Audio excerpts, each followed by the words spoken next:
Sabem, peço Espera então aí para desligar. ainda. Faz favor, João.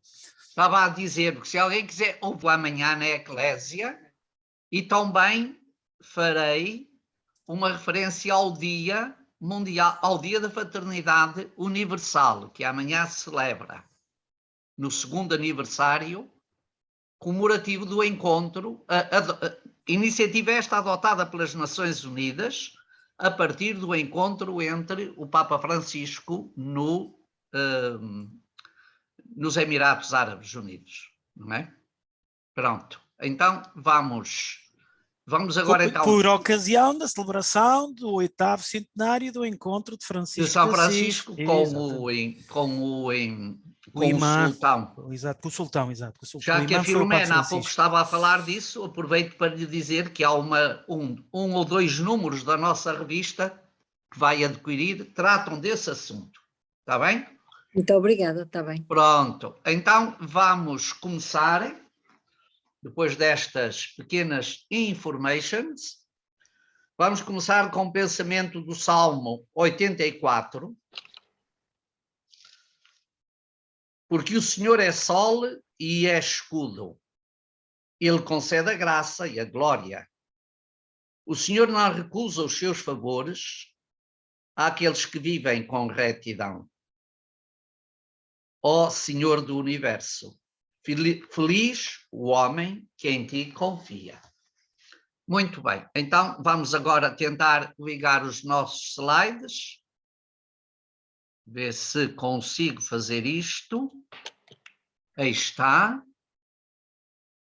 Procurar o modo de compartilhar, mas ocupa-me a tela toda. Não pus compartilhar, pus modo de apresentação. Deixe-me cá ver.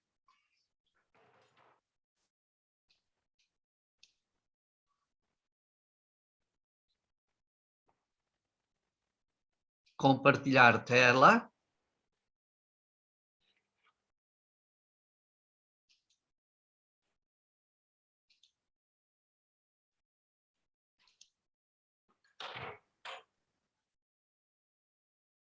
Mas agora ficou muito em baixo, ficou muito deslocado. Juan, faz daí uma intervençãozinha. Tens aberto o PowerPoint? Tá, não estás a ver? Não estou. Não? Não, acho que ninguém está a ver. Tens que voltar a partilhar a tela. Compartilhar e escolho depois o PowerPoint. Ah, é? Sim. Voltar outra vez a compartilhar? Sim, porque ela não está compartilhada, não tenho aqui indicação nenhuma de compartilhar. Compartilhar, está bem. Ok, agora é que está. E agora ir outra vez ao PowerPoint. Não, tens que abrir primeiro o PowerPoint. Isso, agora está. Pronto. Agora está. Mas tens que o pôr em modo de apresentação. Agora está melhor, não está? Está um bocadinho melhor, mas nós não estamos a ver. Nós estamos a ver. Agora E não põe nos estás a ver? Agora sim, agora Pronto. sim. Então é isto. Portanto, nós, antes de mais, uma saudação para todos e vamos regressar ao tema das nossas cartas às 7 igrejas. Hoje ainda vamos, em parte, na primeira parte, continuar a reflexão que fizemos da última vez, em que abordamos as 4 primeiras igrejas.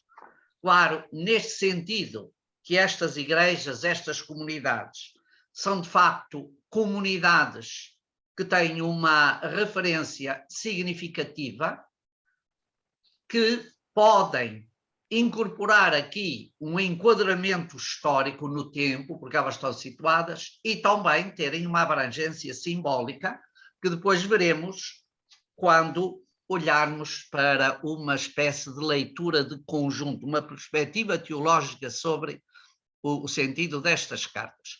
Na última vez vimos, de facto, algumas daquelas que são mais conhecidas, particularmente as 3 primeiras, Éfeso, Esmirna e Pérgamo. Recordam-se, são comunidades que o seu contexto tem um grande sentido como comunidades cristãs florescentes e importantes no desenvolvimento da Igreja na Ásia Menor. Éfeso, então, não falemos. Esmirna, igualmente. Pérgamo, porventura, um bocadinho menos, mas também foi importante. E depois ficamos no centro do tal candelabro, do tal menorá, que é a Igreja de Tiatira.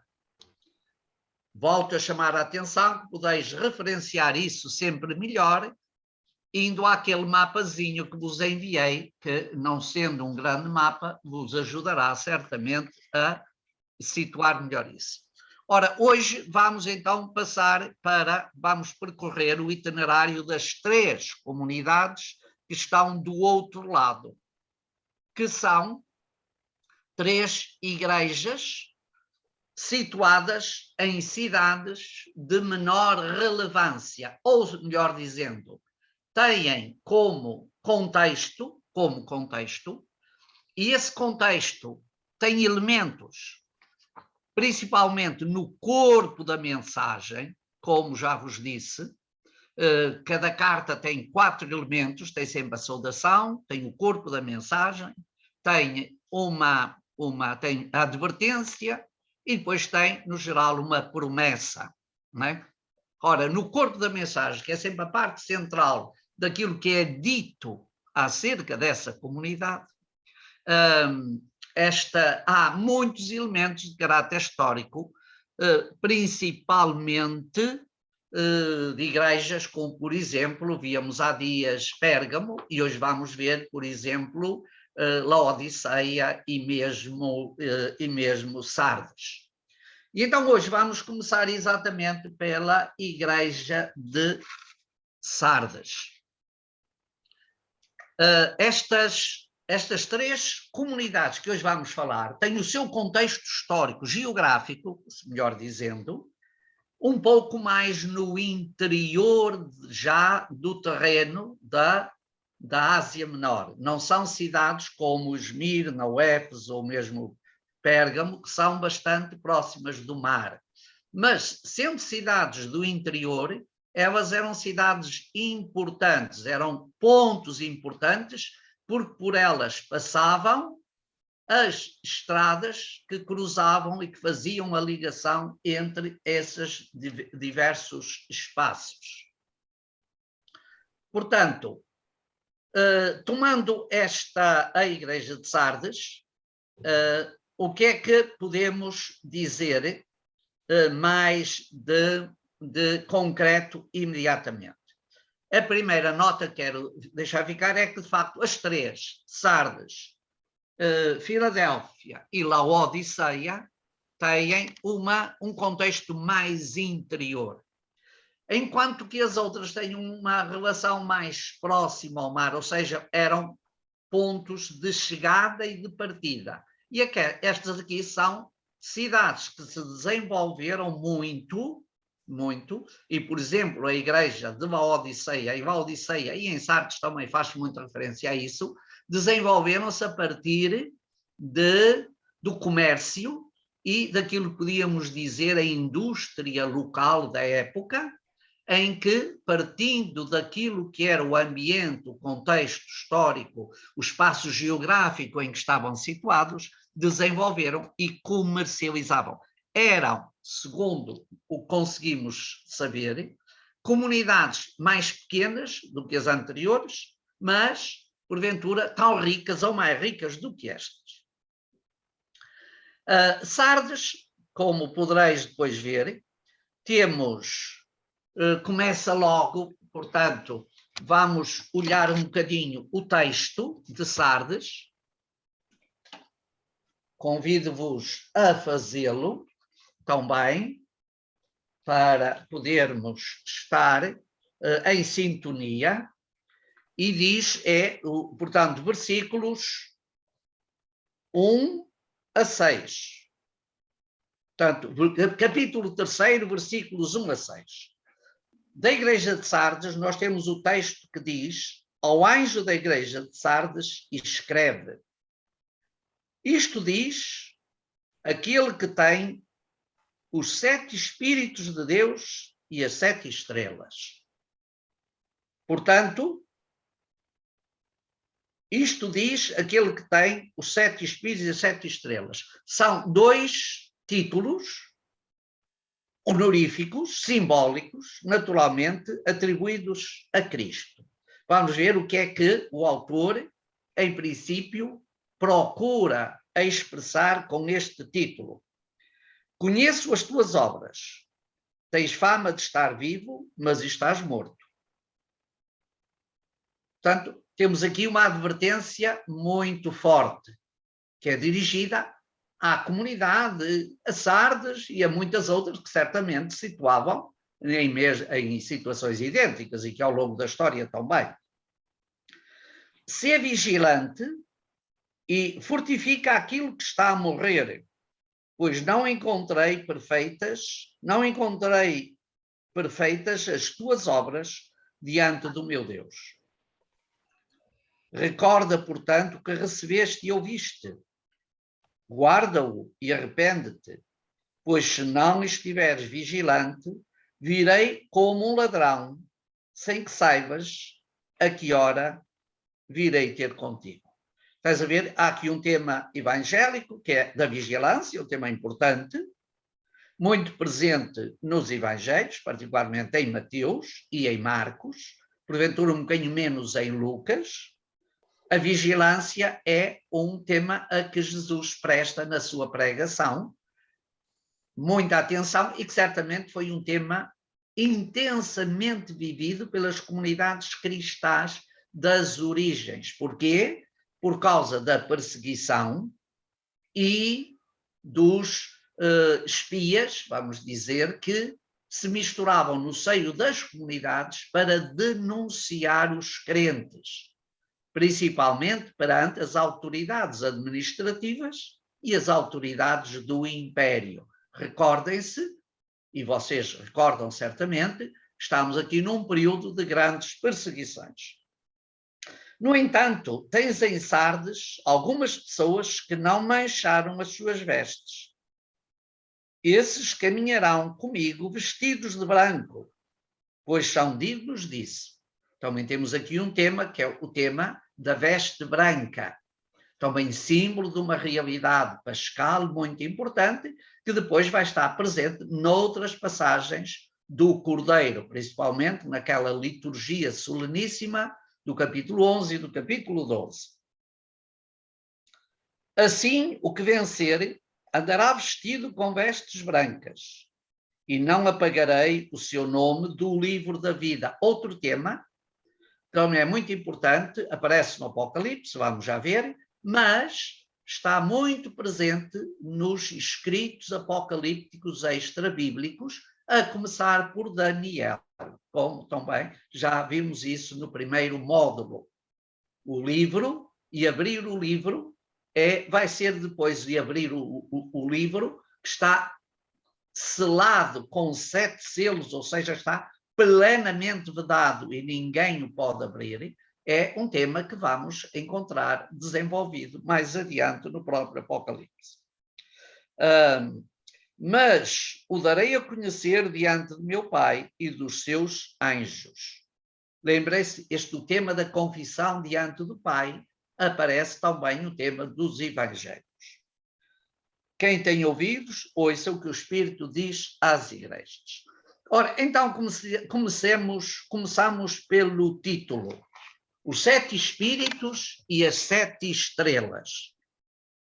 Portanto, é um título, ou são 2 títulos muito expressivos aqui, atribuídos a Cristo no início da Igreja de Sardes. Os 7 Espíritos e as 7 estrelas.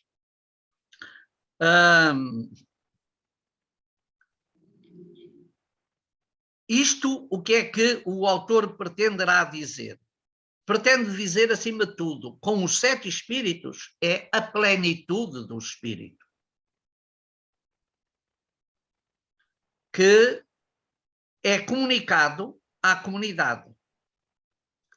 As 7 estrelas é a garantia da vitalidade que a comunidade tem. mas, como logo se diz no corpo da mensagem, tudo foi sendo perdido, tudo está perdido. Diz o texto, e é uma advertência muito forte: estás morto. Uma censura, de facto, muito radical. Os versículos deste texto que acabamos de ler, os versículos 2 e 3, mostram-nos essa censura grande e essa advertência que é feita à comunidade enquanto tal. Portanto, estás morto é, de facto, uma censura muito radical. As referências aos 7 Espíritos de Deus é aqui, que aparece aqui, portanto, é um título de Jesus, um título jesuânico, vamos assim dizer, aparece aqui como a única vez no Novo Testamento. Não é perceber? E refere-se, quer provavelmente, aqui nos 7 Espíritos, falar da plenitude do Espírito, mas também da plenitude daquilo que é o amor de Deus pelo seu povo. Em Mateus 12:45, no Evangelho, fala-se também de 7 Espíritos. Quando aquele espírito que foi expulso anda pelo mundo, arranja 7 piores do que ele, e regressam à casa, àquele de onde foi expulso, e encontram a casa arrumada e instalam-se lá. Estás a ver? Aí já não são os 7 Espíritos de Deus, são os 7 Espíritos do maligno, os 7 Espíritos do mal. Lucas também tem uma advertência nesse sentido, 8:2 e ainda em 11:26. Mas aqui temos a plenitude do mal. Portanto, os 7 Espíritos pode ser a plenitude do bem quando eles são atribuídos a Deus, o reforço, em vez de estar a dizer que tem, descrever essa realidade, faixa simbólica dos 7, e também pode utilizar-se como o símbolo do mal quando esses espíritos são espíritos do mal. E portanto, é importante que tenhamos sempre isto presente. O ressuscitado, como também aqui se diz, possui esta plenitude do Espírito.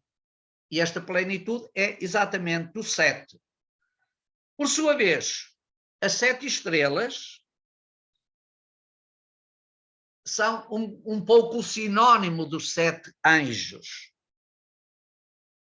dos anjos das igrejas. Aqui a palavra estrela deve ser aquele que não se deve referir às estrelas do céu, claro, mas àqueles que estão à frente, aqueles que servem de guia. Como sabeis, na antiguidade as estrelas tinham uma grande função de guiar. Aliás, já vimos isso de outra carta anterior, e até vos falei da estrela dos magos. Os 7 anjos que estão à frente das igrejas são também eles 7 estrelas que devem guiar as comunidades. Isso diz-se logo no início, em 1:20, quando diz 1:20, este é o simbolismo das 7 estrelas que vistes na minha mão direita e dos 7 candelabros de ouro. As 7 estrelas são os anjos das 7 igrejas e os 7 candelabros são as 7 igrejas. Estás a ver? Em 1:20 temos de alguma forma a chave interpretativa para esta simbólica que agora é atribuído a Cristo, ao Cordeiro. Portanto, há aqui um sentido de plenitude, de em que é apresentado Cristo, eu diria quase como símbolo daquilo que deve ser também, ou interpelação para aquilo que deve ser os que estão à frente das igrejas. Ora, está presente no corpo da mensagem, da análise que é feita, que esta comunidade é uma comunidade morta, pouco viva, pouco empenhada, pouco comprometida. É uma comunidade onde, efetivamente, parece que morreu a vida que esta igreja devia manter e preservar. E por isso podemos perguntar qual é o grande problema da igreja de Sardes. O grande problema da igreja de Sardes, de acordo com o corpo da mensagem, é que esta igreja é uma igreja muito virada para fora. Não há vida interior. Isto, no fundo, são os fiéis. É uma igreja que por dentro está morta, não tem vida. Sardes tem tudo de funcional. Aliás, vimos isso. Tem muitas virtudes, mas falta-lhe a alma, falta-lhe a verdade interior. Dizes estou vivo, mas estás morto, não é? Como acabei de vos referir. E por isso, na sequência desta análise, vem então uma advertência vigorosa. Sê vigilante. Sê vigilante. Tendes isso exatamente logo no versículo 2. Sê vigilante e fortifica aquilo que está a morrer, pois não encontrei perfeitas as tuas obras diante de Deus. Portanto, falta alma a esta comunidade, falta-lhe verdade interior e, por isso, a comunidade já não tem o vigor que tinha nas suas gêneses. Portanto, trata-se de uma advertência, como vos disse, vigorosa. As obras são muito exteriores, não nascem da vivência da fé. A comunidade, dito de outra forma, tinha perdido o seu vigor, pois talvez tivesse seguido o culto ao imperador. Alguns autores imaginam ou supõem que esta perca do vigor é que a comunidade também se virou para o culto do imperador, que, como vos disse já, nos finais, na parte final do século I, com a visita dos imperadores, por exemplo, Trajano e não só ao Oriente, víamos isso quando falámos de Pérgamo, o culto ao imperador foi muito promovido. As populações tributavam aos imperadores que, por sua vez, favoreciam o esplendor das cidades, tributavam-lhe honras de divindades. O culto imperial acabou por... já começou em Júlio César, mas depois veio a desenvolver-se mais tarde, principalmente na segunda metade do século I depois de Cristo, e daí vem um dos motivos fortes das perseguições, como também sabeis. Neste sentido, a comunidade deve voltar à sua fidelidade das origens. Há sempre um apelo nestas cartas a um regresso. Portanto, as advertências, as chamadas de atenção, as interpelações não são desprovidas de esperança, nem são condenações como tais. São essencialmente advertências para interpelar uma conversão, a um regresso. Desta admoestação à Igreja de Sardes, ressalta o apelo para que recorde as suas origens, os tempos primeiros, o vigor de então. É um apelo fundamental, também presente no Evangelho, como vos disse. O voltar, o deixar-se interpelar.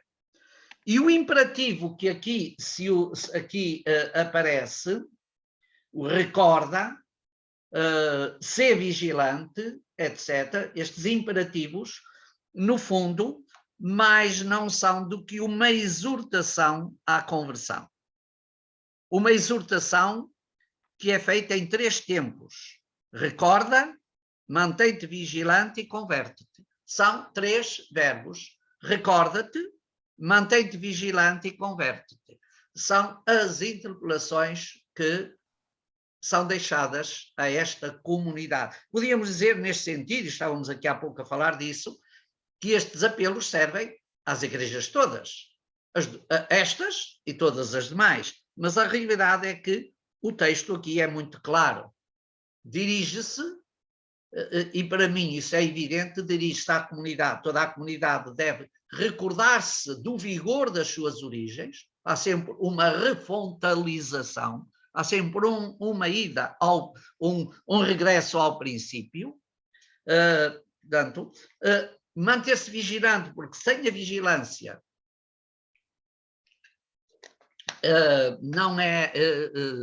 não se adverte da situação, ou seja, sem a vigilância, a comunidade não adverte da situação em que caiu ou em que se mantém. E depois converte-te. Portanto, é recordando o vigor da primeira etapa que a comunidade pode reencontrar o caminho, mudar o percurso, regressar à verdadeira comunhão. E depois desta advertência segue-se então a promessa que é feita. E a promessa é muito bonita, é muito simbólica, é muito expressiva. A promessa está centrada no uso, no poder usar, vestir a veste branca. Que, como sabeis, a veste branca significa, personifica a fidelidade daqueles que se mantêm, daqueles que se mantém o vigor e, ao mesmo tempo, aqueles que vivem com firmeza a expressão, ou dão firmeza à expressão da sua fé. No fundo, a veste branca é o símbolo da máxima fidelidade. E depois vamos ver que isso entra na própria liturgia celeste. Era assim que também era usado nos primórdios do cristianismo, quando os neófitos, aqueles que tinham sido batizados na noite de Páscoa, durante uma semana, símbolo desta plenitude do tempo, a semana bíblica é sempre o símbolo da plenitude do tempo, usavam a sua veste branca e só a deixavam no domingo inaugis, portanto, no domingo da oitava. É também esta veste branca símbolo da participação na ressurreição de Cristo. E este sentido ainda vem mais, é tomado ainda mais exatamente da expressão dos batizados na noite pascal. Ao vencedor, ou seja, aquele que se mantém esta fidelidade, é assegurada, é prometida a plena comunhão com o Pai. E reparai que o seu nome, diz o texto, não será apagado. O seu nome não será apagado do livro, com vestes brancas, e não apagarei o seu nome do livro da vida. Uma expressão bonita, não apagar o nome do livro. No livro estão escritos todos aqueles que mantêm a sua fidelidade. Isso é um tema transversal ao Apocalipse e a outros textos, naturalmente, a simbólica da veste branca. Ora, não apagar o nome do livro da vida é uma expressão que realça que é realçada em toda a apocalíptica. E significa que aquele que usa a veste branca se mantém entre os justos. São aqueles que têm lugar no reino futuro. Uma expressão que é tomada de onde? É tomada do livro de Daniel 12, é tomada do livro de Malaquias 3:16, e está ainda presente no Salmo 69, 29. O uso da veste branca como o símbolo da fidelidade e do justo que encontra a plenitude da comunhão com Deus. Portanto, temos aqui em Sardes uma igreja com lacunas, a expressão de uma vivência deficiente, mas à qual são prometidas uma esperança futura que depende exatamente deste triângulo. Triângulo que há pouco vos dizia, recorda-te, mantém-te vigilante e converte-te. Te converteres, naturalmente, a Igreja de Sardes tem, podíamos assim dizer, um grande futuro. A realidade é que esta comunidade, pois também foi martirizada por terremotos, que é uma zona muito vulcânica, não só Sardes, mas outras comunidades ali à volta, e pouco a pouco foi também perdendo o seu fulgor e hoje nós só temos algumas ruínas e não muitas. Portanto, esta mensagem sobre a Igreja de Sardes é uma mensagem bonita, traz-nos aqui um conjunto de novidades muito significativas, principalmente pelo título e também pela promessa final que é deixada àqueles que se mantêm fiéis. E com isso vamos avançar para a outra igreja, que é a Igreja de Filadélfia. Capítulo 3, versículos 7 a 13.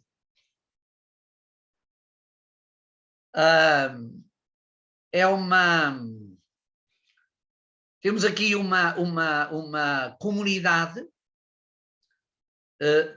que está inserida ou que faz parte de uma cidade relativamente pequena na região da Lídia. Esta é uma das regiões muito mencionadas por Paulo, mencionado nos Atos Apóstolos, era uma das portas de entrada para o interior da Ásia Menor. Como sabeis, uma zona sempre rica, não apenas por aquilo que a região tinha, mas também pelas vias do comércio que aí se cruzavam. Portanto, é uma pequena cidade desta região e é uma cidade relativamente próxima de Sardes. Uma cidade que foi fundada no século II a.C. pelo rei de Pérgamo, ou seja, era uma cidade que estava na dependência do reino de Pérgamo, reino esse que desapareceu, como já referi quando falámos de Pérgamo, no ano 133 a.C., porque o último rei de Pérgamo, Átalo III, Átalo não é do verbo atar, é o nome próprio. Átalo III, como não tinha descendentes, legou testamentariamente o seu reino aos romanos. A verdade é que ele já estava ali, com eles todos à volta, não é? Portanto, a autonomia de Pérgamo não tinha grande saída. E, portanto, com a tomada de Pérgamo, também estas comunidades, ou a romanização de Pérgamo, também estas comunidades ficaram sob o controle do Império. Estais a ver que o Império Romano chegou e apossou-se de toda esta região muito antes da Palestina. Quase, não foi um século, mas 80 anos, à volta de 80 anos, antes de Pompeu entrar na Palestina no ano 63. Portanto, a cidade foi fundada, como já vos disse, na segunda metade do século II e o nome de Filadélfia o título de Filadélfia, melhor dizer, sim, o nome de Filadélfia depende dos imperadores ou dos titulares políticos que assumiam o nome de Filadelfos ou Filadelfo. É um título muito comum, porque muitas vezes estas realezas no Egito, no Império Seleucida, do Império Seleucida. Também aqui em Pérgamo. Estas realezas eram muitas vezes compartilhadas, ou melhor dizendo, eram irmãos que sucediam a irmãos ou que esperavam poder substituir irmãos, e o Tito Filadélfo quer dizer o quê? Amigo do irmão. Portanto, é importante. Amigo do irmão, porque irmão se diz adelphos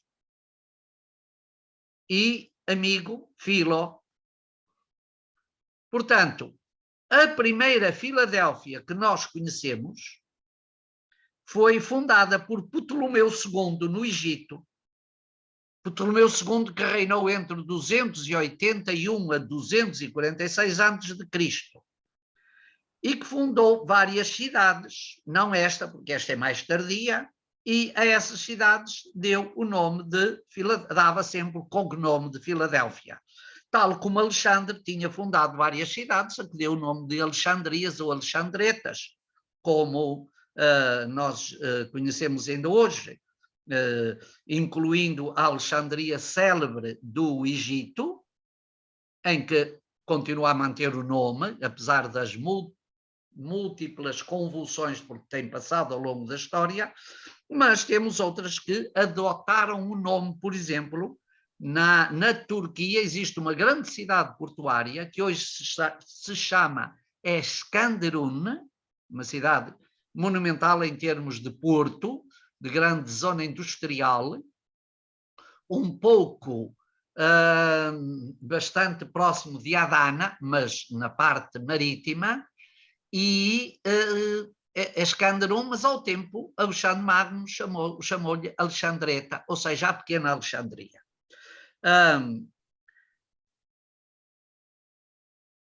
Filadélfia situava-se, isto ajuda depois a compreender alguns dos itens, alguma da análise que é feita no corpo da mensagem.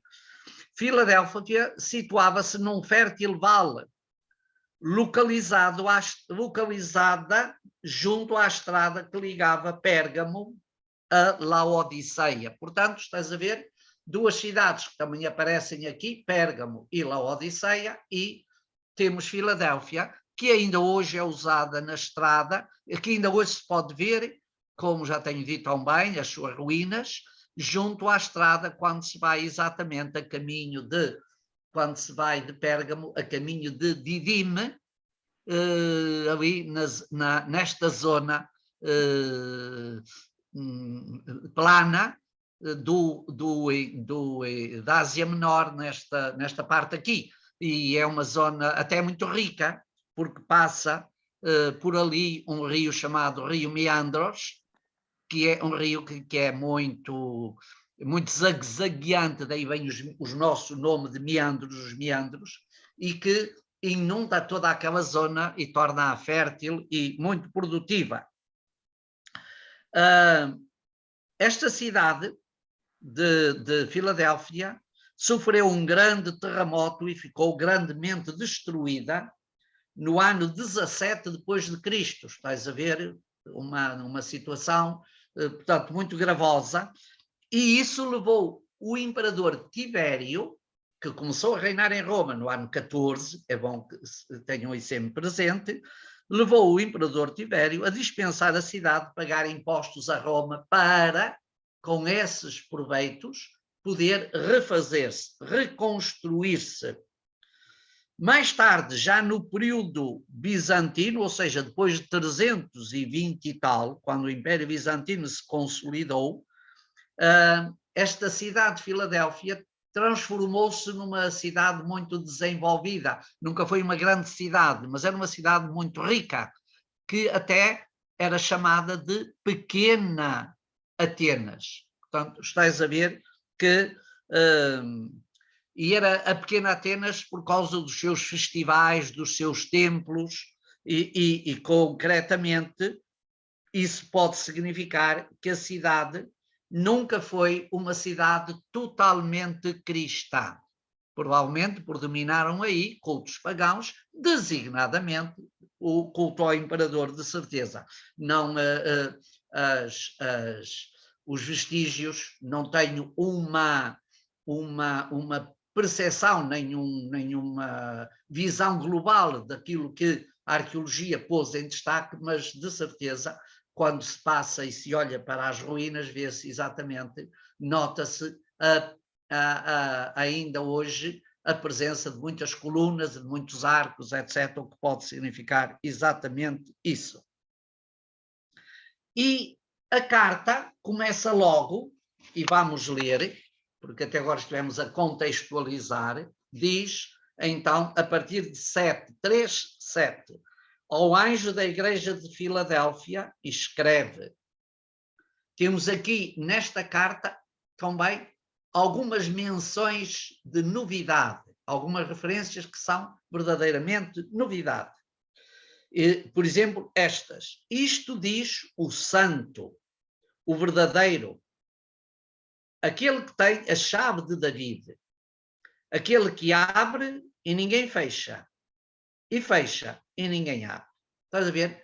Reparai na riqueza logo deste versículo 7, a introdução. O santo, o verdadeiro, aquele que tem a chave de David, que abre e ninguém fecha, e que fecha e ninguém abre. Portanto, eu diria que quase neste pequeno versículo nós temos aqui quase um compêndio de teologia e de referências bíblicas. Depois, na análise do corpo da mensagem, continua. Conheço as tuas obras. Vê, coloquei diante de ti uma porta aberta que ninguém pode fechar. Tens pouca força, mas guardastes a minha palavra e não renegaste o meu nome. Portanto, há aqui elementos muito positivos para a Igreja de Filadélfia, mas também há algumas admoestações. Farei que alguns da sinagoga de Satanás, esses que se dizem judeus, sem o serem, pois mentem, venham prostrar-se a teus pés. E saberão que eu te amei, porque guardastes a minha palavra com perseverança. O que é uma característica muito importante no Apocalipse. Também eu te guardarei na hora da provação que vai vir sobre todo o mundo para provar os habitantes da terra. Certamente uma referência às perseguições. Venho em breve, guarda o que tens, para que ninguém te arrebate a tua coroa. Ao que vencer, falo-ei coluna no templo do meu Deus. Toda esta carta tem, de facto, uma série de atributos e de designações muito expressivas e muito significativas. Já veremos um bocadinho mais detalhadamente. Entrará e não mais sairá dele do templo, e gravarei nele o meu nome novo, o nome do meu Deus, o nome da cidade do meu Deus, ou seja, a nova Jerusalém que desce do céu de junto do meu Deus. Vejam aqui uma abertura a apontar para o fim do Apocalipse, para a nova Jerusalém. Portanto, estas cartas não são apenas uma referência a um tempo estritamente histórico, porque elas têm também já uma perspectiva escatológica. Quem tem ouvidos, ouça o que o Espírito diz às igrejas. Portanto, depois de lermos e de vermos esta realidade como tal, tomemos agora um bocadinho a análise à carta em si. O título é um título de veras muito significativo, ou seja, logo o versículo 6. Desculpem, o versículo 7. O que tem a chave. Temos aqui uma menção que não está na visão inaugural, ou seja, quando no início, capítulo 1, versículos 1 a 10, se faz uma espécie de antevisão daqueles títulos que depois vão aparecer, o título da chave não consta ali. Vamos ver de onde é que pode vir essa referência do poder da chave, que depois vai entrar também no Novo Testamento, principalmente todos conhecemos a instituição de Pedro, que recebe a chave para poder abrir e poder fechar. Bem, portanto, mas também são muito significativos os dois títulos que são atribuídos, os dois anteriores aqui no versículo, que são atribuídos a Cristo. E esses títulos são o Santo e o Verdadeiro. São dois atributos muito próprios do Antigo Testamento, referidos a Deus, e que o Apocalipse, eu diria, recebe numa perspectiva de linha de continuidade do Antigo Testamento. No Antigo Testamento, Deus é designado como o Santo. Temos isso em muitos textos. Temos isso, por exemplo, no livro do Levítico, sede santos porque o vosso Pai é santo.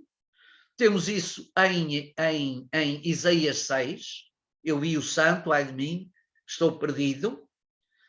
A santidade de Yahvé é um tema que Isaías vai cultivar de forma muito profunda, e as releituras de textos a partir do livro do Levítico também vão retomar isso, e é por isso que o livro do Levítico assumiu uma importância muito relevante, já tenho dito isto várias vezes, repito mais uma, assumiu uma relevância muito importante, o livro do Levítico, na tradição da diáspora judaica, porque aquilo que o judeu na diáspora devia ser no mundo era ser santo, e ser santo era ser separado da plebe, dos impuros. Ser santo é, de facto, ter esta característica, porque Deus é santo, Deus está separado, Deus é o totalmente outro.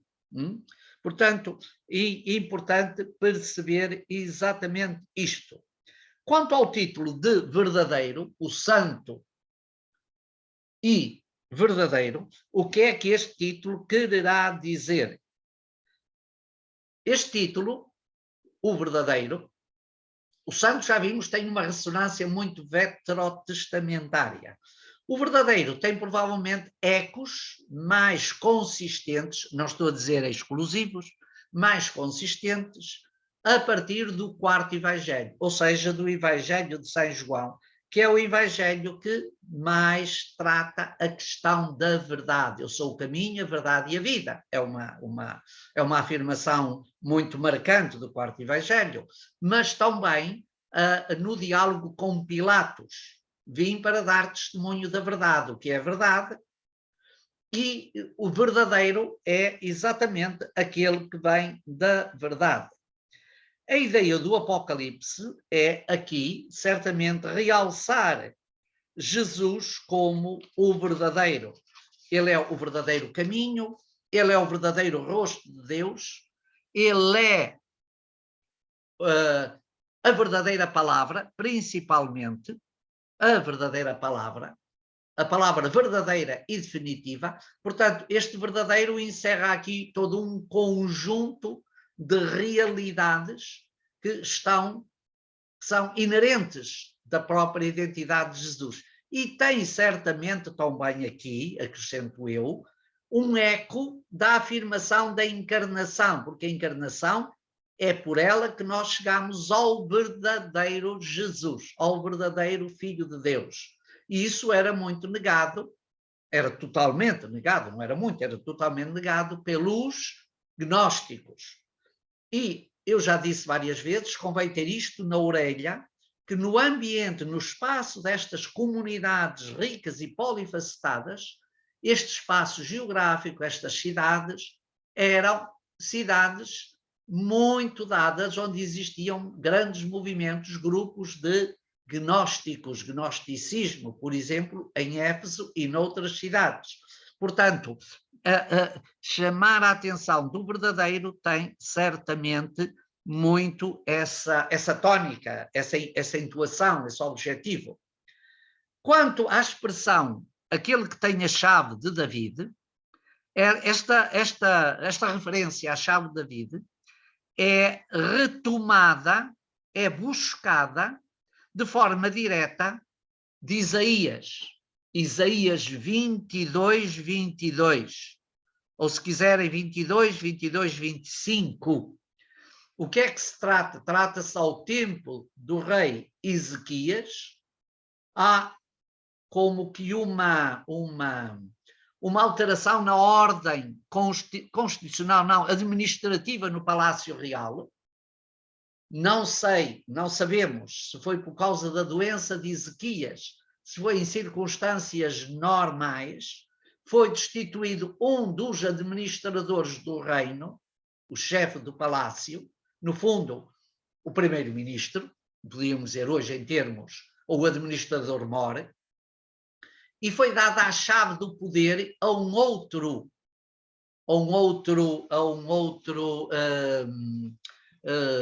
administrativo, um outro servo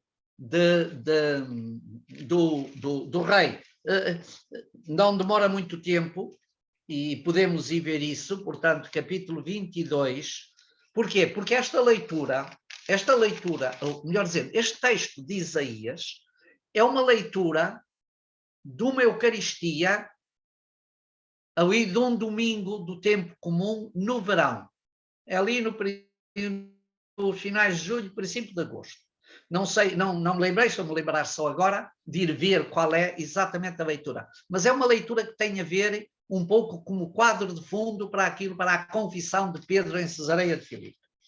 Portanto, versículo 22 diz, isto diz o Senhor Deus do universo, vai ter com Shebna, esse tal administrador do Palácio Real, que lavra para si próprio, lá em cima, um sepulcro, e escava na pedra uma morada, e diz-lhe, que estás aqui a fazer?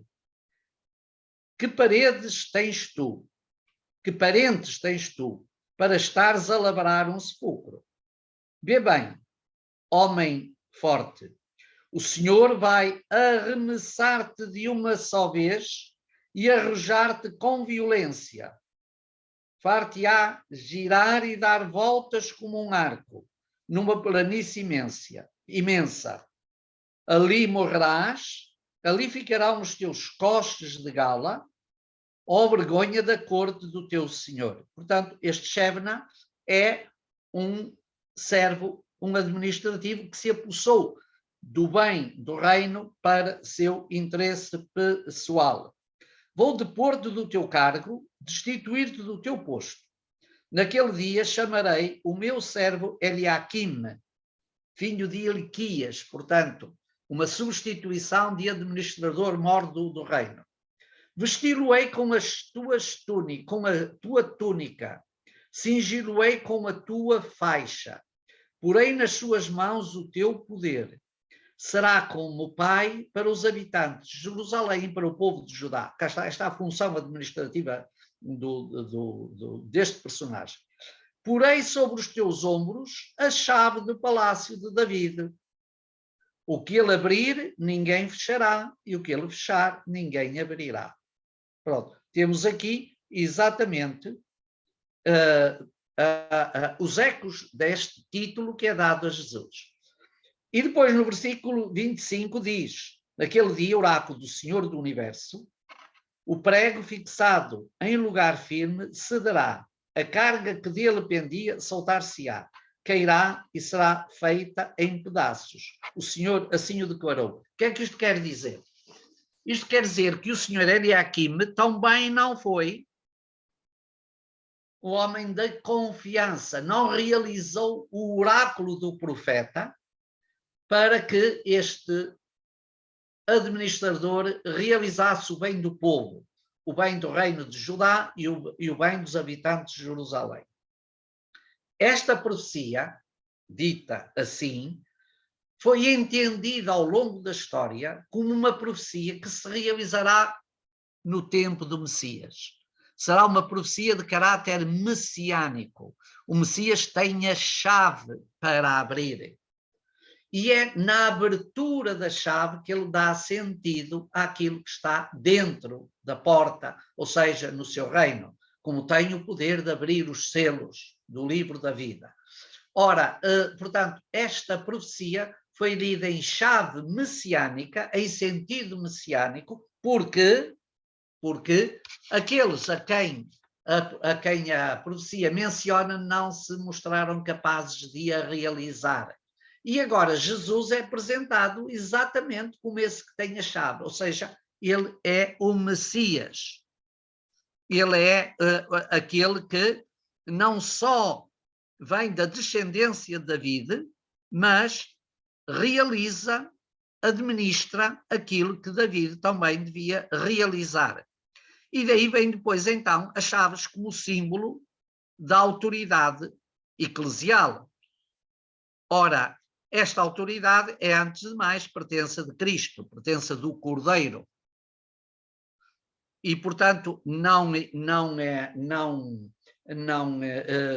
ele apresenta-se assim porque é ele que tem esse poder, mesmo quando o dá a Pedro. Ora, e diz o texto, voltamos à igreja de Filadélfia, aquele que abre e ninguém fecha, aquele que tem a chave da vida, que, portanto, ter a chave significa, no fundo, ser capaz de abrir a porta, de abrir para que se possa entrar. E alguns padres da igreja perguntavam qual é a porta que só ele pode abrir ou só ele pode fechar. E a resposta foi diversa. Alguns padres da igreja interpretaram que esta porta, que esta chave, melhor dizendo, é aquela que abre a porta da Escritura para revelar o seu sentido. Por exemplo, Hipólito de Roma faz esta interpretação. A chave que o Cordeiro tem para abrir a porta é a chave da Escritura. Ele abre a porta para que possamos chegar à palavra, para que possamos chegar ao sentido da palavra. Outros padres pensam que a chave se refere à chave da morada dos mortos, como está implícito em Apocalipse 1:18. Também é um tema muito rico na apocalíptica e que nós vamos depois ver que a própria patrística atribui esta função a Jesus. Um dos casos concretos é a homilia de Melitão de Sardes sobre a Páscoa, em que Jesus desceu à morada dos mortos e abriu a porta para que os justos do Antigo Testamento pudessem voltar à vida. Há ainda outros intérpretes que acham que esta chave é a chave da Nova Jerusalém. Apocalipse 21, 3, 4. A Nova Jerusalém tem portas onde se entra nessa comunhão nova com o Cordeiro e é o Messias, é Cristo que tem as chaves para abrir essas portas. Portanto, temos aqui três interpretações, todas elas, eu diria, fascinantes, bonitas, adequadas. Abrir a porta da Escritura, a chave da mansão dos mortos, a chave da Nova Jerusalém numa perspectiva escatológica. Lembrai-vos que, a talho de foice, Elias é aquele a quem Deus deu também uma chave para abrir e dar vida aos mortos. A chave da vida. Fez-o participante desse poder. Agora é Jesus, o Cordeiro do Apocalipse, que tem essa chave. Depois vem aqui uma referência bastante estranha, que fala da sinagoga de Satanás. A sinagoga de Satanás. O que é que seria a sinagoga de Satanás? Provavelmente, a sinagoga de Satanás será a comunidade judaica da cidade, que além de negar a messianidade de Jesus, também negam a sua encarnação. Portanto, temos aqui duas questões que, não sendo a mesma, são complementares. Porque, para o Novo Testamento, o Messias é exatamente o Filho de Deus encarnado. Ora, aqui, esta sinagoga negava a messianidade de Jesus, como todas as sinagogas judaicas, como todas as comunidades judaicas, e negaria também, naturalmente, a encarnação, até porque em muitos destes espaços judaicos proliferava também o próprio gnosticismo. E nesse sentido, aqui é uma dimensão que tem a ver com a própria ressurreição. A promessa que é feita, avançando um bocadinho, a promessa que é feita, que temos lá no versículo 12, portanto 3:12, da Igreja de Filadélfia, diz: ao que vencer, falo-ei coluna no templo do meu Deus. Entrará e não mais sairá dele. E portanto, tem uma série de referências também muito, muito expressivas. A coluna no templo, o templo à frente tinha sempre duas colunas, como que duas oliveiras, duas colunas no frontal do templo, que eram aquelas que simbolizavam que aquele templo era estável, era o símbolo da fidelidade de Deus com o seu povo. Aqui o que é mais significativo é de facto a referência ao nome. O nome e a promessa para a Nova Jerusalém. Porque essa será a cidade do nome de Deus. A Nova Jerusalém será a cidade onde o Cordeiro está no centro e dá esta dimensão total dá esta dimensão nova. E, portanto, o vencedor será uma coluna, será um baluarte e será como uma Nova Jerusalém, isto é, a eterna morada de Yahvé entre o seu povo. Portanto, vemos aqui que esta Igreja de Filadélfia, apesar de ser uma cidade relativamente pequena, que depois também se tornou relativamente significativa, mas sem deixar de ser, nunca foi uma grande cidade, tem aqui uma carta riquíssima, quer nos atributos que são dados a Cristo, quer depois no contexto da promessa final, abrindo já para o final do Apocalipse. E com isto chegamos à última das 7 cartas dirigidas às 7 ou à plenitude das igrejas, que é a carta à igreja de Laodiceia. Versículos, capítulo 3, naturalmente, versículos 14 a 22. É até uma carta, enfim, não é muito extensa, mas é das que tem mais referências, referências muito concretas à realidade situacional. Antes de lermos o texto, falar-vos um bocadinho desta cidade de Laodiceia.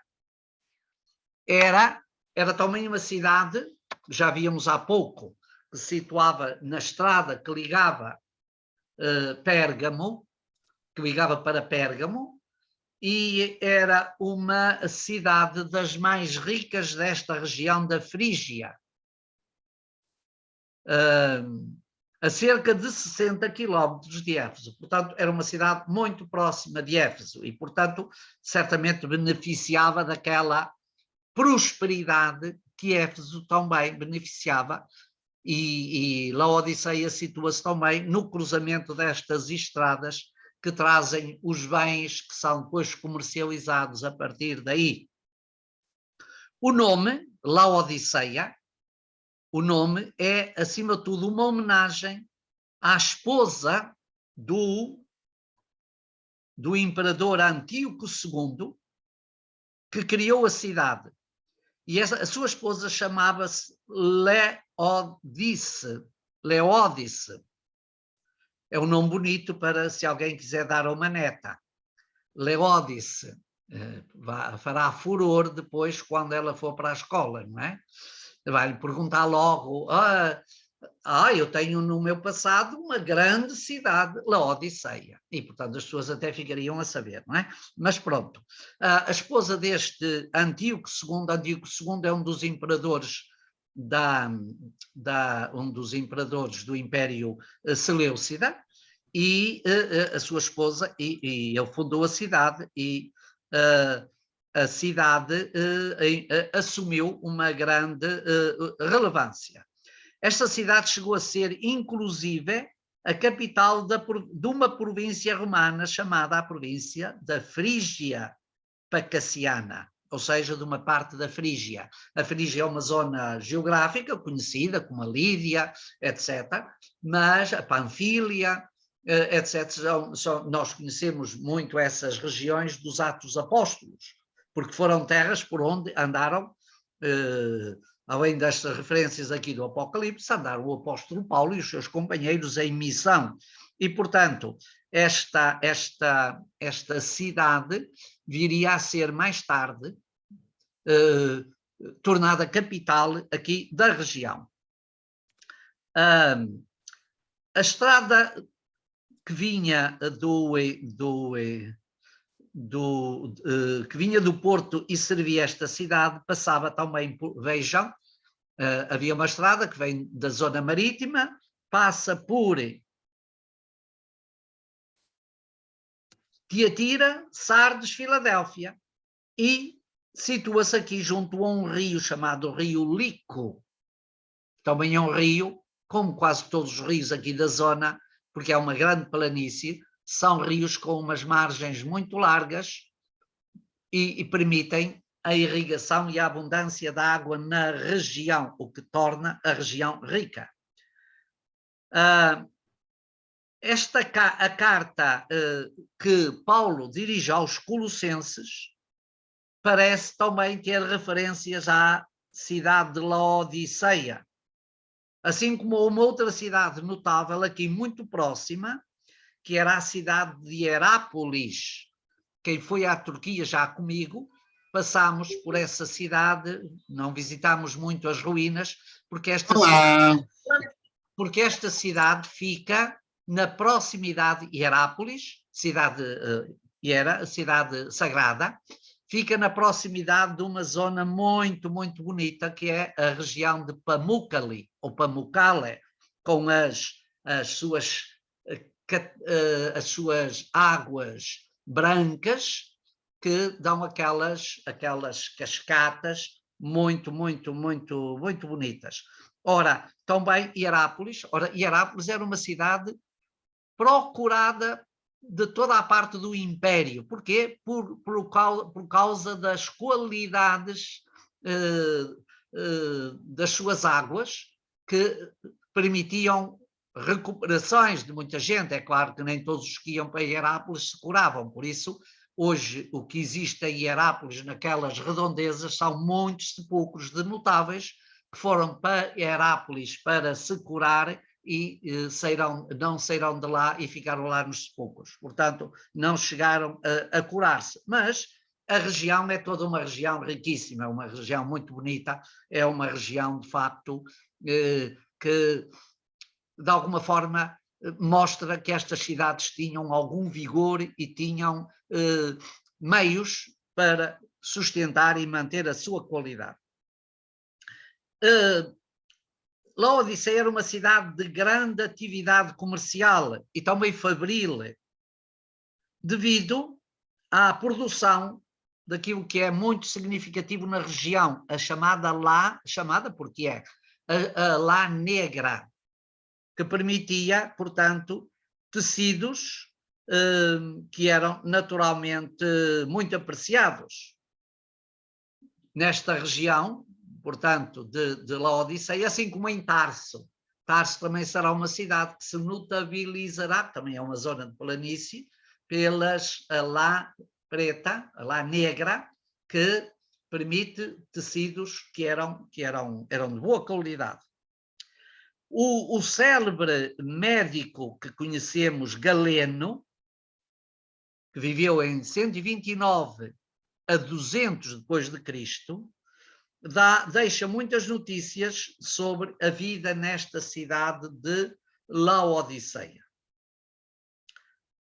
A igreja de Laodiceia,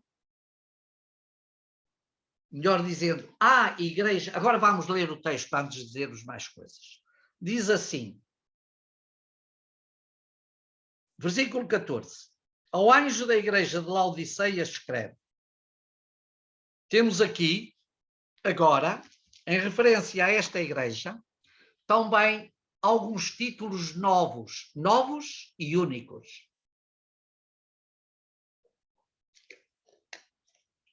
Novos, únicos, muito expressivos e carregados de sentido bíblico. Reparai, ao anjo da igreja de Laodiceia escreve, isto diz o Amém, a testemunha fiel e verdadeira, o princípio da criação de Deus. Temos aqui, no fundo, 4 títulos. O Amém, a testemunha fiel, a testemunha verdadeira, o princípio da criação de Deus. Portanto, é um conjunto de atributos riquíssimos referentes à forma como Jesus é apresentado ao anjo da igreja de Laodiceia. É interessante verificar, e já referíamos isso na semana passada, que estes títulos variam muito. Provavelmente eles têm a ver com o clima que se vivia em cada uma destas comunidades, ou então nesta região de comunidades. E depois continua, conheço as tuas obras, não és frio nem quente. É um dos textos mais expressivos destas cartas. Oxalá fosses frio ou quente. Assim porque és morno e não és frio nem quente, vou vomitar-te da minha boca. Uma expressão terrível. Porque é que vou vomitar-te da minha boca? Terá isso a ver com as águas que eram tomadas aqui em Herápolis para curar doenças interiores? E como ele é frio e quente não tem cura, terá isso a ver? É uma interrogação que deixo. Porque dizes, sou rico, enriqueci e nada me falta.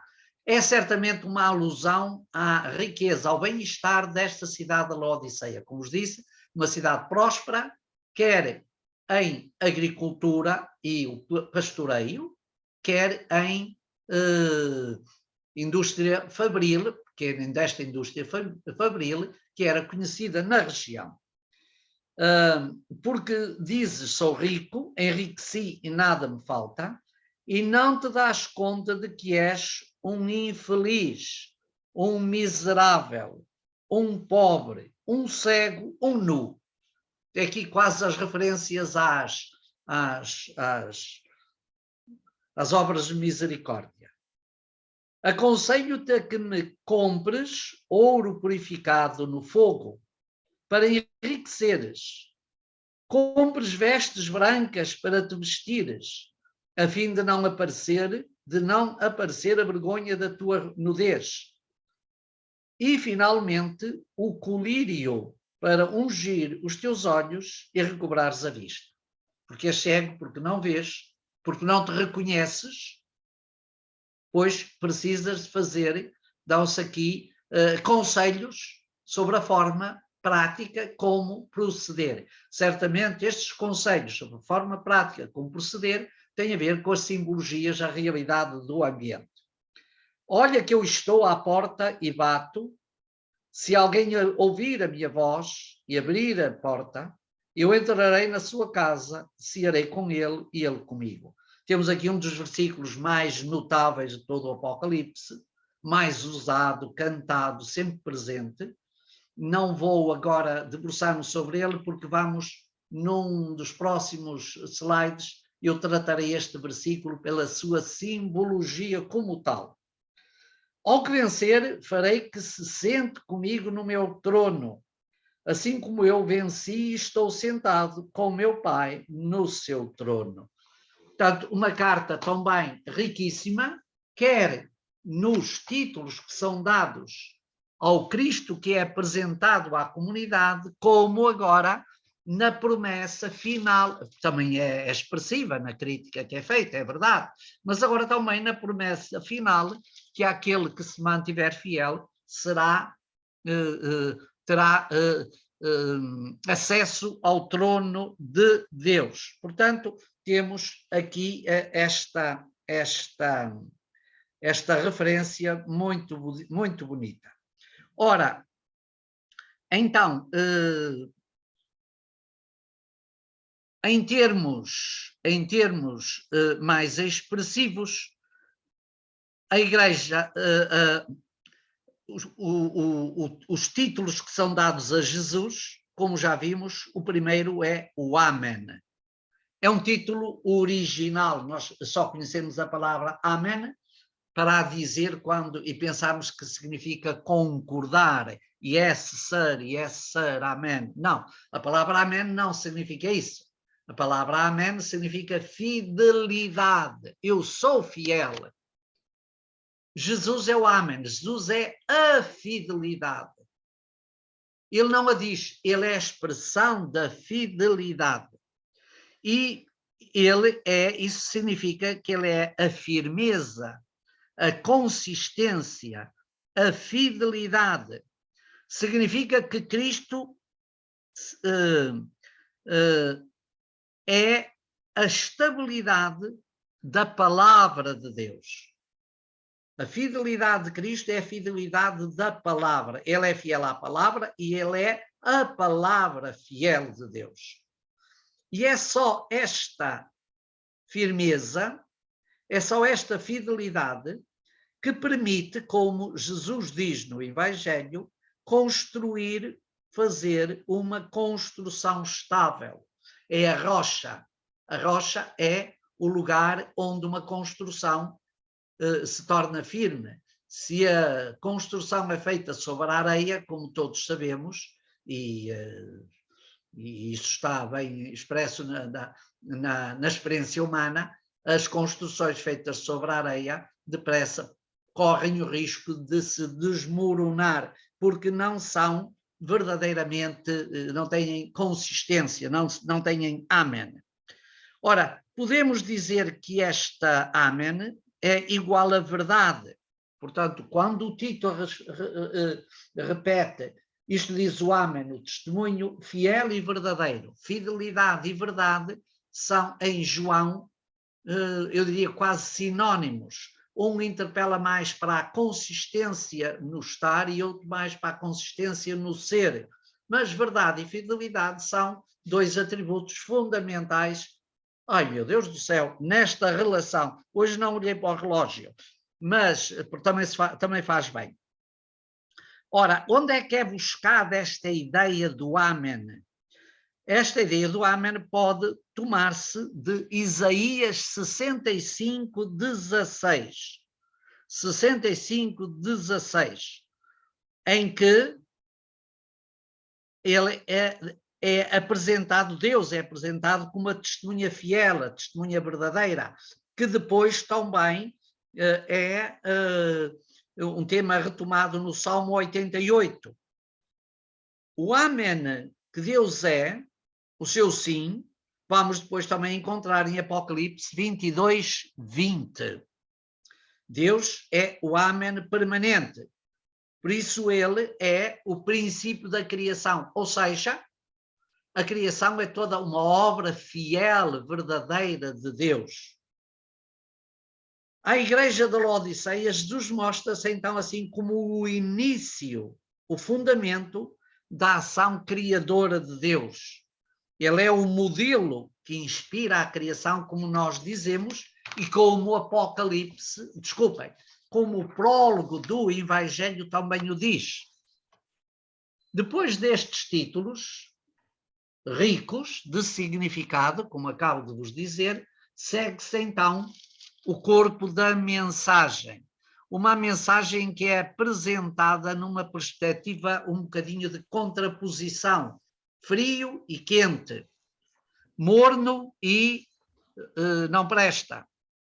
Portanto, foca-se aqui uma espécie de neutralidade, ou seja, a Igreja de Laodiceia encontra-se num estado de indiferença, de desleixo.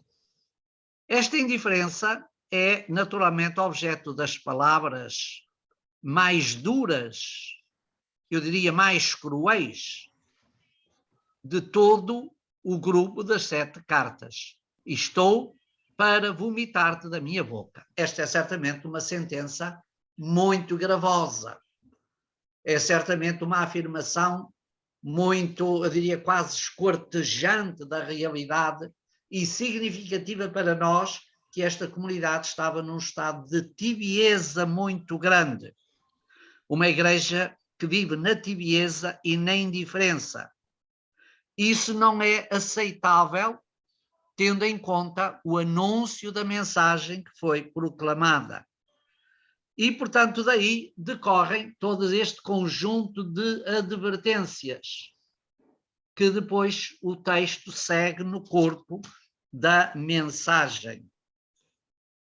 A Igreja deve refundamentar, ou se quiserem, deve reavivar a sua vivência na pessoa de Jesus para nele encontrar o que lhe falta. E o que é que lhe falta? Falta-lhe, essencialmente, uma vivência interior. Falta-lhe um fervor, falta-lhe um empenho. Há aqui, certamente, um conjunto também de referências às atividades principais da cidade, ao comércio, comprar ouro, comprar colírio para colírio para ungir os olhos, comprar vestes para cobrir a nudez, etc. Poderá isto significar o estado de bem-estar material em que a cidade vivia, em que porventura a comunidade se tinha deixado, se tinha desleixado e também feito disso o seu empenho maior e abandonado uma espécie de conversão. Essa pode ser de facto uma realidade. Por isso o convite é muito importante, o convite à conversão, o convite a abrir de novo a porta para poder aceder verdadeiramente à palavra. Para reencontrar uma nova relação com o Senhor. Temos, naturalmente, eu diria que esta carta, sendo a última, ela não é nem mais expressiva, nem mais expressiva, pode ser, porventura, mais realista. Talvez um bocadinho mais cruel nas suas sentenças do que as anteriores, mas continua a ser uma carta com uma grande dimensão de esperança, e por isso o versículo que eu hoje que aqui não tratei, mas que trataremos depois, que é o estou à porta e bato, significa o tema da porta, já tinha aparecido em cima, agora está aqui dizer que o Cristo não fecha a porta a ninguém. O Cristo não impede de ninguém entrar. É preciso que abram a porta para ele poder entrar. Vamos dar ainda um saltinho muito rápido a um tema seguinte que eu tinha desenhado como sendo uma espécie de leitura teológica do conjunto das 7 cartas. O que é que nós temos nesta leitura conjunta? E digo isto em poucas palavras, porque de teologia já dissemos bastante e vós certamente já retomastes muitas das linhas teológicas que aqui são ditas, quer na semana passada, quer hoje, e a partir desta teologia quase que temos uma teologia do Apocalipse, isso é verdade.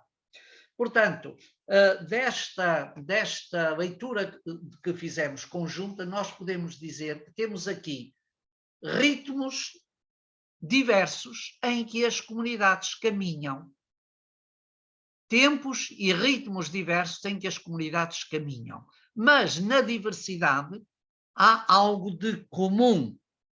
Neste septenário há aqui muitos elementos comuns. Um dos elementos comuns é o apelo a que estas comunidades não esmoreçam no seu ardor. Há também, naturalmente, uma nota, quase comum a todos, de que há um esmorecimento, há uma tibieza bastante grande nas comunidades para viverem a mensagem que lhes foi proposta. Há também uma perspectiva conjunta que é a ninguém é fechada a porta, desde que queira, de facto, dar este passo de regresso, de refundação, de recomeço, regressar à plenitude da comunhão, e a esperança que isso traz, naturalmente, é muito significativa. Eu creio que este septenário, estas 7 igrejas, nos dão um quadro vivo e uma perspectiva histórica, não diria que esta dimensão viva e histórica esgota o sentido das cartas, mas é uma referência, ou seja, estamos diante de comunidades vivas. A igreja não é uma realidade morta, não é apenas um grupo de crentes que vivem sem impacto na vida concreta e real. Portanto, aqui faz-se uma espécie de avaliação para que se recupere esta dimensão, esta vivência de novo. Temos também um traço comum, este é mais de natureza literária, uma uniformidade na narrativa, ou seja, estas cartas têm uma espécie de clichê, uma espécie de ficha, e essa ficha depois, que é igual, apresentação, saudação, apresentação, título, corpo da mensagem, promessa e conclusão. Esta ficha é depois preenchida com características singulares de cada uma. Isso aí não me parece que seja facilmente contestável. Ou seja, que não haja traços específicos para cada uma destas comunidades, mesmo que esses traços não se esgotem apenas ali.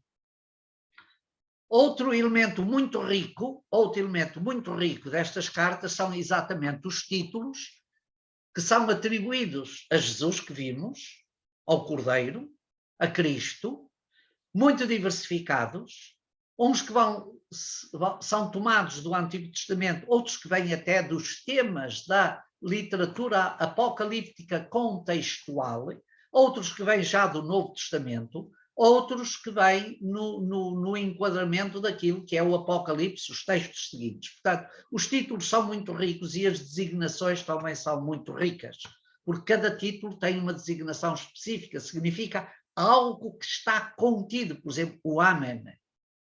O Amém está aí contido, a fidelidade.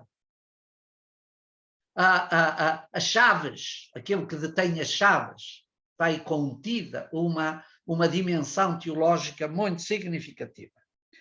Ora, portanto, podemos quase dizer que cada uma destas cartas tem uma figuração histórica e tem, acima de tudo, a sua mensagem tem uma perspectiva profundamente teológica. O que aqui se diz acerca de Jesus é, no fundo, aquilo que se diz acerca de Deus. A relação entre o Cordeiro, aliás, dizia ainda há pouco aqui víamos, aquilo que se diz do Cordeiro diz-se de Deus. Deus também é o Amém, o firme, aquele em que o homem pode depositar a sua esperança. E Cristo é aquele que em que se pode depositar a esperança e renova essa esperança. Ora, então temos efetivamente, diria, que aqui uma perspectiva muito significativa que traz até nós o quê? Traz até nós a expressão da vivência, daquilo que era o estado em que estas comunidades se encontravam. E com a parte, como na parte final de cada uma das cartas, todas elas se concluem com uma promessa. Essa promessa não é mais do que um dom, uma recompensa, vamos dizer, que é dada pelo Senhor àqueles que acolhem as suas propostas, aqueles que acolhem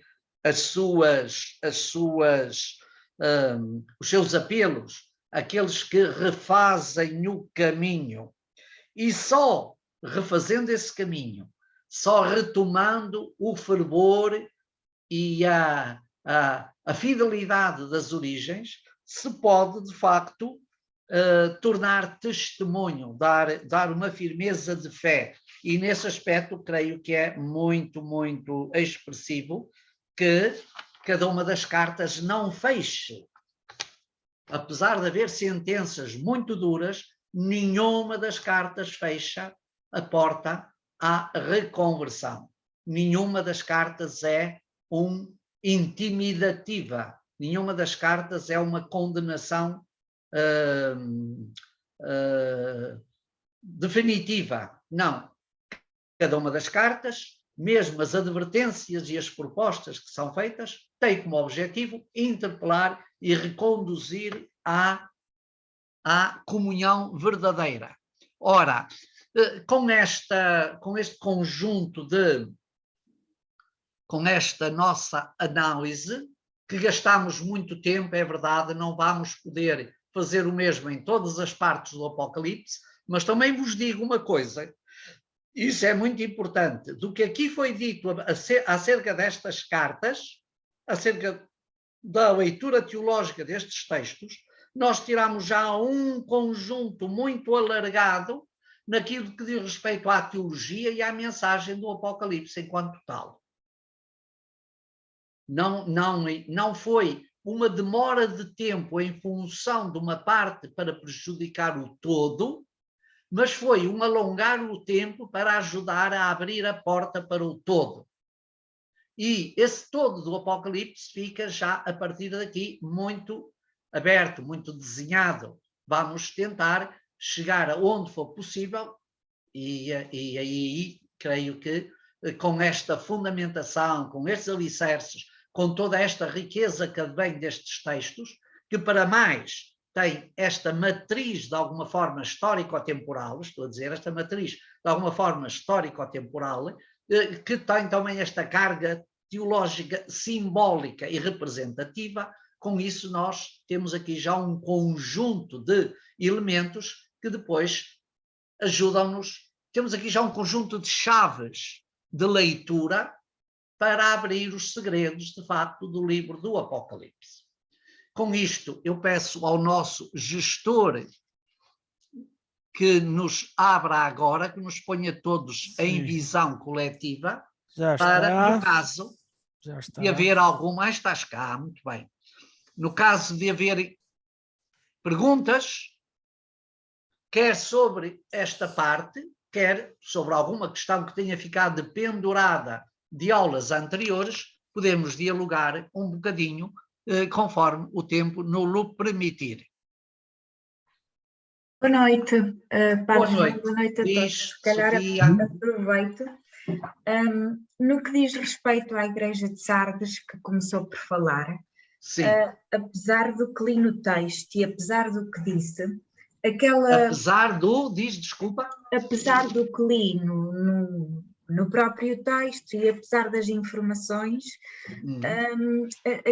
aquela expressão, tens fama de estar vivo, mas estás morto, eu não percebi muito bem porquê, ou se isso até pode nem ser relevante porque interpretar eu percebo o que é que a frase quer dizer, mas aquela parte inicial, tens fama, não percebo muito bem porque é que está aí inserido, porque é que... Estás a falar de Sardes? Sim, sim, tens fama de estar vivo. E eu não percebo muito bem o sentido do ter fama, da aparência, será só por aí? Ou que será o ter fama quer dizer ali mais alguma coisa? Conheço as tuas obras. Tens fama de estar vivo, mas estás morto. Isto, certamente, vou tentar dar-te uma explicação que me parece verosímil, que é esta. O ter fama de significa Sardes vivia muito do aspecto exterior. Provavelmente de algum delírio é uma maneira de dizer, mas de algumas manifestações de exaltação, quando na realidade isso não correspondia ao íntimo, à vivência da comunidade enquanto tal. Nós sabemos que isto é muito comum, não é? Há instituições que têm uma grande fama e depois a gente vai conhecê-las por dentro e a gente ficamos doidos. Particularmente nos tempos de hoje, em que o que importa é o flash, não é? A imagem externa. Não queria transportar a situação de hoje para aqui, mas isso é uma realidade que passa em todas as fases da história. Portanto, tens fama, ou seja, és conhecido, e não creio que isto seja referência a uma pessoa, cá está. Creio que esta é uma comunidade, podia fazer até umas coisas interessantes, vistosas, mas isso não era feito com verdadeira caridade. Vamos ao início dos Atos dos Apóstolos, nós temos diversas cenas disto mesmo, pessoas que se entregaram a grande, mas depois, no fundo, não tinham aquela consistência, não tinham aquela aderência, aquela entrega verdadeira à fé, à missão, às propostas de Jesus. Portanto, eu acho que aqui é um bocadinho esta realidade. Tens um grande prestígio exterior, mas não tens uma consistência interior. Eu acrescentaria só uma pequena coisa, é que muitas vezes não consegues ver que estás morto de tão vivo que julgas estar. Não julgas estar? Não consegues ver que afinal estás morto sim, tão vivo que julgas é um bocadinho este dizer, claro, sim. As pessoas estão apáticas, mas pensam... fascinadas com o que vem. Fascinadas. E às vezes não é só fascinada, é o clima que se vive ali. Exatamente. É o ir na onda. Aquilo que nós chamamos uma empatia de sentimentos. Muito bem. Mais uma pergunta, última. Se houver, se não houver, não há. Não é pergunta, é uma declaração. Diz da declaração, vá, Toninha. Que foi revelador para mim. O que é? Tudo o que nos disse que foi revelador, para mim foi uma revelação. Achei excelente a sua aula. É o livro da revelação que estamos a tratar. Este é o livro da revelação. Maria Antónia, sabes o que é que isto às vezes acontece? Vamos ver. Provavelmente não é tanto pelo que eu disse. É porque normalmente a gente não lê muito isto. Pois é, mas porventura fica o apelo para que possamos ler. E agora talvez lendo, como tens alguns códigos, algumas palavras nucleares que ajudam porventura a explicitar melhor o sentido implícito que o texto tem, ou que o texto pode ter, isso ajuda a compreender melhor e pode ser, parece uma revelação. Na minha humilde forma de pensar, eu acho que estes textos são de uma riqueza muito, muito grande. Porque, e o menos importante, reparai, o menos importante é aquilo em que o texto é mais longo, que é a análise da comunidade interna. Isso é o menos importante, teologicamente falando. Porquê? Porque o que é significativamente importante são os títulos cristológicos que aqui vêm e o sentido que eles têm para a vida cristã e em toda a história bíblica. Os títulos cristológicos.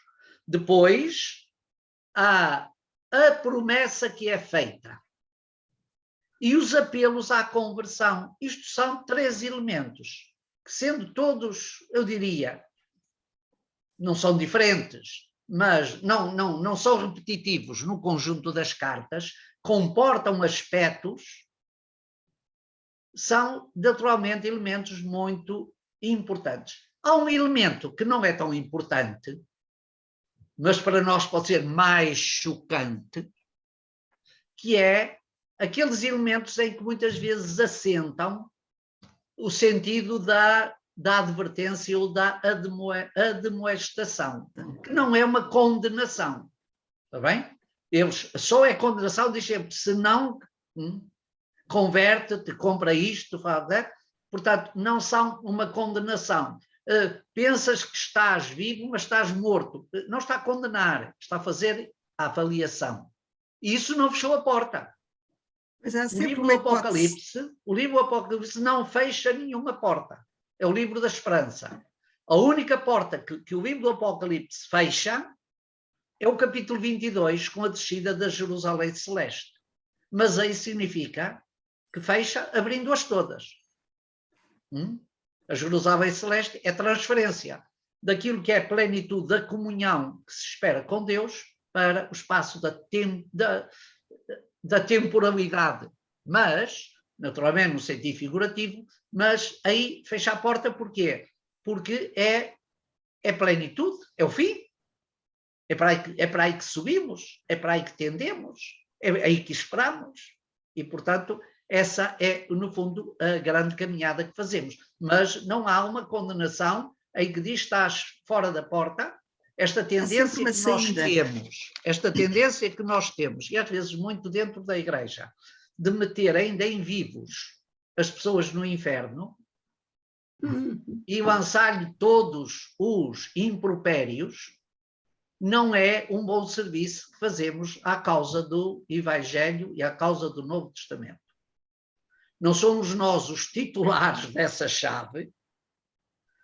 Os discípulos perguntaram a Jesus, são muitos que se salvam, e Jesus respondeu-lhes mais ou menos assim: não se metam nisso. Isso é uma coisa que compete ao Pai e à sua misericórdia. Não se ouve. Não se ouve? Agora sim, agora sim. Portanto, já veio a dizer que esta tendência que temos, o livro do Apocalipse não tem sentenças condenatórias definitivas, tem admoestações, advertências e apelos, interpelações. Que esta tendência que nós temos, incluindo às vezes até dentro da igreja, de sermos nós a meter as pessoas, os crentes, no inferno, por isto, por aquilo, por aquilo, claro. não é um bom serviço que prestamos à causa do Evangelho. E isso, o nosso Papa tem destacado isso, e honra-lhe seja feita. Não sei se vai conseguir levar a carta à Garcia, mas vamos ver. Isso não é, outra vez... Sim, estamos. Está bem, está bem. Tá? Ok. Portanto, isto não é um bom serviço que prestamos. E o Apocalipse não presta esse serviço. O Apocalipse o que presta é abrir a esperança da conversão e da comunhão, da fidelidade total. E nesse sentido, temos aqui um bom livro onde podemos aprender. Muito obrigada por mais esta abertura.